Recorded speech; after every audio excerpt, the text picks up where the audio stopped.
Brazilian jujutsu legend Royce Crazy இஸ்லாத்தை ஏற்றார்.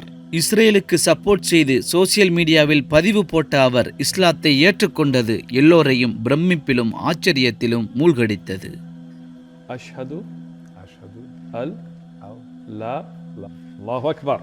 இஸ்ரேலுக்கு ஆதரவாக அவர் போட்ட போஸ்டுக்கு இஸ்ரேலிய ஆதரவாளர்கள் அவரை கொண்டாடினார்கள், புகழ்ந்தார்கள். ஆனால் சில வாரங்களின் பின்னர் அவர் இஸ்லாத்தை ஏற்றுக்கொண்டதும் அவருக்கு எதிராக இஸ்ரேலிய ஆதரவாளர்கள் போர்க்கொடி தூக்கியிருக்கிறார்கள். எல்லாம் வல்ல இறைவன் ஒவ்வொரு நாளும் ஒவ்வொரு நொடியும் தன் நற்சாட்சிகளை மனிதர்களுக்கு காண்பித்துக் கொண்டே இருக்கிறான். இஸ்லாத்தை படித்து ஆய்வு செய்பவர்களில் இருந்து இஸ்லாத்தை அடக்கி ஒடுக்கும் அதன் எதிரிகளும் கூட இஸ்லாத்தை ஏற்கிறார்கள்.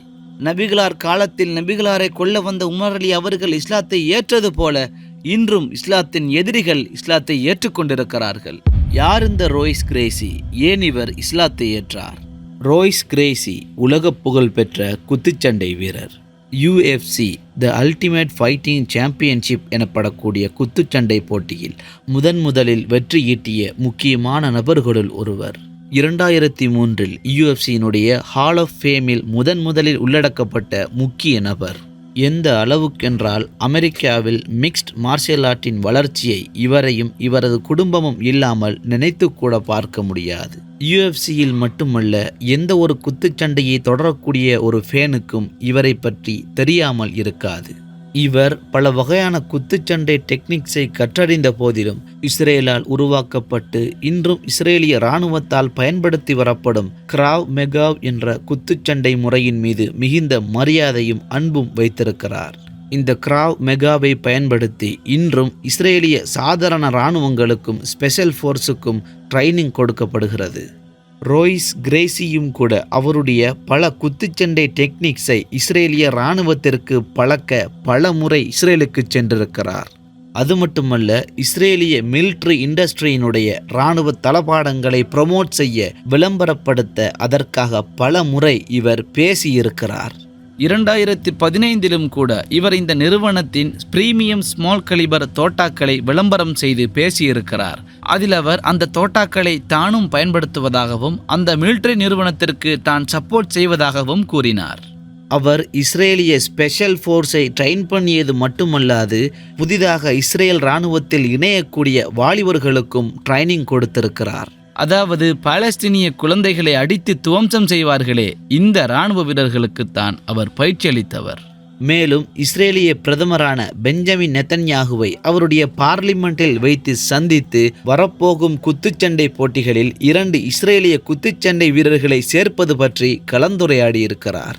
இவருக்கு இஸ்ரேலில் ஜூஜுட்சு குத்துச்சண்டை பாடசாலை ஒன்றும் உள்ளது.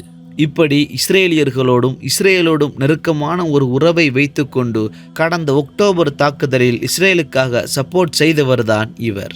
அவர் தன் இன்ஸ்டாகிராமில் பதிவிட்ட பதிவின் சுருக்கம் என்னவென்றால், என் எல்லா நண்பர்களுக்கும், என் மாணவர்களுக்கும், என் சகோதர இஸ்ரேலியர்களுக்கும் நான் உங்களிடம் தெரிவிக்க விரும்புகிறேன், நான் உங்கள் பின்னாடிதான் இருக்கிறேன்.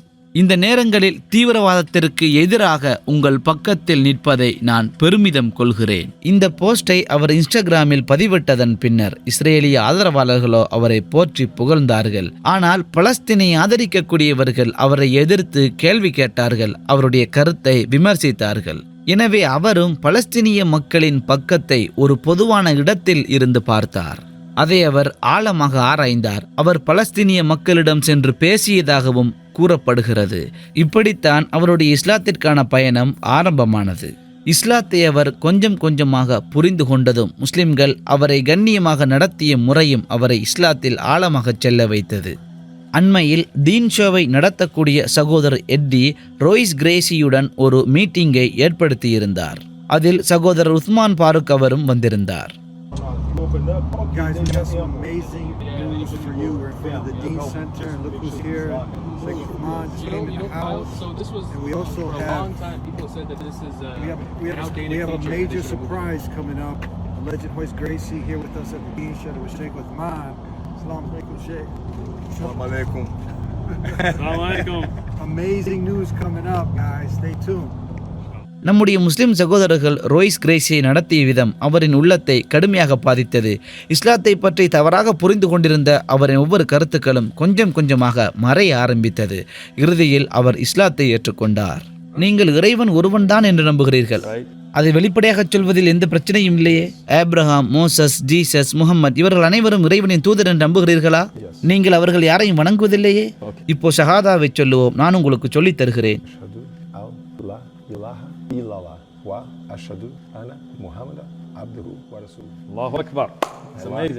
இப்போ இதை ஆங்கிலத்தில் சொல்வோம். வணக்கத்திற்கு தகுதியானவன் யாரும் இல்லை அல்லாஹ் ஒருவனை தவிர. நான் சாட்சி கூறுகிறேன் முகமது அவர்கள் அல்லாஹ்வின் தூதர் ஆவார்கள்.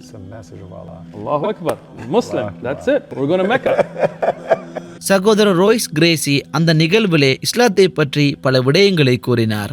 அவருக்கு மக்காவுக்கு ஹஜ்ஜு செல்லவும் ஆசை இருப்பதாகவும் கூறினார். அவர் இஸ்லாத்தை ஏற்பதற்கு முன்னரே அவர் சாராயமும் குடிப்பதில்லை, பன்றியையும் உண்பதில்லை. அவருக்கு முதலிலேயே இஸ்லாத்தில் இவைகள் தடை செய்யப்பட்டவைகள் என்பது தெரியாது. ஆனால் அவருடைய இந்த வாழ்க்கையின் நடைமுறைகள் இஸ்லாத்தோடு ஒத்திருப்பதை நினைத்து அவர் இன்றும் மகிழ்ச்சி அடைகிறார். இவர் அண்மையில் இஸ்லாத்தை ஏற்றுக்கொண்டது இஸ்ரேலியர்களுக்கும் இஸ்லாத்திற்கு எதிராக போர்க்கொடி தூக்கியிருப்பவர்களுக்கும் மாபெரும் அடியாகவும் அதிர்ச்சியாகவும் இருந்தது. இந்த அளவுக்கு செல்வாக்கு மிக்க பிரபலமான ஒரு நபர் இஸ்லாத்தை ஏற்றுக்கொள்வார் என்று யாரும் எதிர்பார்க்கவில்லை. இவ்வளவு குறுகிய காலகட்டத்திற்குள் அவர் இஸ்ரேலுக்கு சப்போர்ட் செய்து பாலஸ்தீனர்களுக்கு எதிராக பேசி பாலஸ்தீனர்களை தீவிரவாதிகள் என்று முத்திரையிட்ட அந்த போஸ்டுக்கும் அவர் இஸ்லாத்தை ஏற்றுக்கொண்டதற்கும் இடையிலுள்ள காலப்பகுதி வெறும் ஒரு சில வாரங்களே இருக்கும். சகோதரர் கிரேசி இஸ்லாத்தையும் முஸ்லிம்களையும் யாரோ ஒருவர் சொல்லி கேட்பதை விட அவரே நேரடியாக ஆராய்ந்து புரிந்து கொண்டார். உண்மையை உணர வேண்டும், சத்தியத்தை அடைய வேண்டும் என்ற ஒரு நாட்டம் அவரின் உள்ளத்தில் இருந்ததால் இறைவன் அவருக்கு நேர்வழி காட்டினான். சகோதரர் கிரேசிக்கு அல்லாஹ் மென்மேலும் ஈமானை அதிகரிப்பானாக. இஸ்லாத்தின் பாதையில் அவரின் கால்களை ஊன்றச் செய்வானாக. நாம் நாளுக்கு நாள் இஸ்லாத்தை ஆதரிப்பவர்களை மட்டுமல்ல, இஸ்லாத்தை எதிர்ப்பவர்களும் முஸ்லிம்களை தீவிரவாதிகள் என்று முத்திரையிடுபவர்களும் இஸ்லாத்தை ஏற்றுக்கொள்வதை தொடர்ச்சியாக அவதானித்துக் கொண்டே இருக்கிறோம். அதிகமான மக்கள் இஸ்லாத்தை ஏற்பது மேற்குலகத்தில்தான். ஆண்களை விட 4 மடங்கு அதிகமான பெண்கள் அமெரிக்காவில் இஸ்லாத்தை தழுவிக்கொண்டிருக்கிறார்கள். அல்லாஹ் அஸ்ஸ வஜல் அல் குர்ஆனில் கூறியதைப் போல யார் வெறுத்த போதிலும் அல்லாஹ் தன் பிரகாசத்தை இஸ்லாத்தை பூரணமாக்கியே தீருவான். சகோதரர் ரோய்ஸ் கிரேசி இஸ்லாத்தை முதலில் ஏற்றவர் அல்ல, அவர் கடைசியானவரும் அல்ல. அவருக்கு பிறகும் கூட பல லட்சக்கணக்கான மக்கள் இஸ்லாத்தை ஏற்றுக்கொள்வார்கள். ஆனால் இந்த வீடியோவை பார்த்து கொண்டிருக்கும் நீங்கள் என்ன செய்ய போகிறீர்கள்? ஏன் இந்த உலகின் பெரும்பான்மை அரசியல்வாதிகள் முஸ்லிம்களை தீவிரவாதிகள் என்கிறார்கள்? ஏன் இந்த உலகம் இஸ்லாத்தை ஒரு காட்டுமிராண்டித்தனமான பின்தங்கிய ஒரு மதமாக காட்டுகின்றது என்பதை பற்றி நீங்கள் ஆராய வேண்டாமா? ஆராய நீங்கள் விரும்பினால் அல் குர்ஆனை தமிழில் படித்து ஆராய நீங்கள் விருப்பப்பட்டால் ஸ்கிரீனில் தெரியும் வாட்ஸ்அப் நம்பருக்கு மெசேஜ் செய்யுங்கள். இலவசமாக அல் குர்ஆனை தமிழில் பெற்றுக்கொள்ளலாம். நம்முடைய இந்த தாவா முயற்சிக்கு நீங்கள் உதவி செய்ய விரும்பினால் பைமியோ கஃபியில் அல்லது யூடியூபில் இணைவதன் மூலம் நீங்கள் சப்போர்ட் செய்ய முடியும். எனவே இன்ஷா அல்லாஹ் உங்களை அடுத்த வீடியோவில் சந்திக்கும் வரை பாரக்கல்லாஹு லி வலக்கும். வஸ்ஸலாமு அலைக்கும் வரஹ்மத்துல்லாஹி வபரகாத்துஹு.